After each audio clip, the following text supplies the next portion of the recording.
This program contains movie spoilers. Viewers are advised to proceed on their own discretion. Jim Parsons, Matt Bomer, Andrew Reynolds, Zachary Quinto, Robin De Jesus, Duke Watkins, Michael Benjamin Washington, and Charlie Carver are all openly gay actors. Is there a connection between someone being openly gay and that very someone is an actor? There should not be, and we can definitely cite some of their examples. We watched Jim Parsons with awe for an entire decade in The Big Bang Theory. I became a huge fan of Matt Bomer from his white collar days. Zachary Quinto as the murderous supervillain Siler in Heroes would send chills down the spine. All these actors have made their presence felt in the television screen or the silver screen. But what would happen if the connection is actually made? May gay actors actually play gay men in a movie? Now set that movie in the late 1960s New York, the premise and the frame, the opportunity, the verticals, the star-studded cast members, all and everything is set for a hit that should not miss, that could not miss. But unfortunately, with a history of success after success, The Boys in the Band, the 2020 movie seems to have tilted more than expected on its axis. There's something certainly missing. Welcome to I Like to Movie It. Let's figure out what has The Boys in the Band actually missed. Oh, there's nothing quite as good as feeling sorry for yourself, is there? Nothing. The movie is a 3 times adaptation of the play The Boys in the Band by Mart Crowley. The play was first showcased as a play in 1968, and the actors featured in that very play were featured in a movie of the same name in 1970. Fast forward to 2018 New York, and the play was revived once again, this time as a Broadway feature, and like its predecessor, this play was once again adapted into this particular movie we are reviewing today, the 2020 Boys in the Band, directed by Joe Mantello. In the movie, we witness Jim Parsons playing Michael, who hosts a birthday party for his friend Harold, played by Zachary Quinto. While he prepares for the party with his friend Donald, played by Matt Bomer, he gets a call from his old friend Alan, played by Brian Hutchinson, who wants to come over and meet with Michael as soon as possible. Michael fears that Alan might not receive an all-gay party so well, which is precisely what happens when all the other gay friends gather together. An unexpected rain strands these 8 gay men with another apparently homophobic man, and what ensues is a chaos among men fueled with alcohol and anxiety.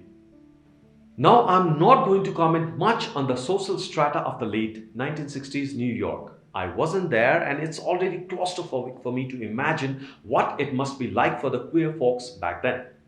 What does interest me, and I think this is the most important and non-peculiar thing about the movie, is gay men are playing gay men. Is there a style to play gay? No. But will that hinder the process of acting? Oh, I think yes. There is a germane and prevalent practice in acting called dissociation. This method dictates that an actor goes through a complete psychopathological depersonalization process by which they transform their own self to become the character written on the script. Actors like Daniel Day-Lewis, Philip Seymour Hoffman, Sean Penn, Heath Ledger, and the recent Academy winner Joaquin Phoenix and others have and had gained mass appeal for repeatedly practicing depersonalization to introduce diagonal character designs. This allows the audience to sink deep into the life of the character and hence paints spectrum in the character arc. This allows the story to plunge deeper. I guess you have already connected point A to point B. Here in Boys in the Band, gay men are playing gay men, and because there is very less story to tell, the entire movie has become shallow, and so have the actors' performances. Zachary Quinto amongst the cast gets the least screen time, but yet he is the only one who outshines the others.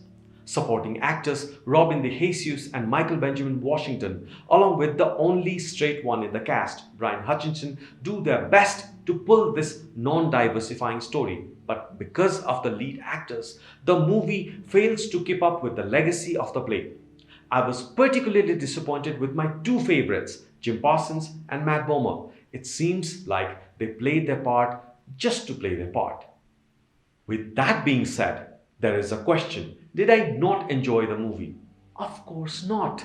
It was fun to watch, but only if I could shift my attention from this so called movie and believe myself to be watching a play. Again, will that justify the purpose of making this movie? Once again, of course not. A significant change in characters, a significant change in their lives is completely absent, and issues at hand are not tackled so as to call it a full-fledged movie. Finally, let's talk about what the movie really is. It's an addition to LGBTQ plus movie category, and that's that. The 1970 version of The Boys in the Band was an important movie, and the reason why I call it important is because of relevance. The 1970 USA needed that movie. The 1970 USA made room for more LGBTQ plus category stories to squeeze in. But come here in 2020, and the relevance has faded significantly. We already have Showtime TV series The L Word encompassing the LGBTQ plus lives more vibrantly. We have numerous movies like Brokeback Mountain to Love Simon, from Milk to Oscar winner Moonlight. Where does The Boys in the Band, this 2020 version, go and fix itself? As such, what is the point of this movie at this time period? If you want to call it an homage to the source material, then I give kudos to the director, or should I mention that he is a gay director, Joe Mantello.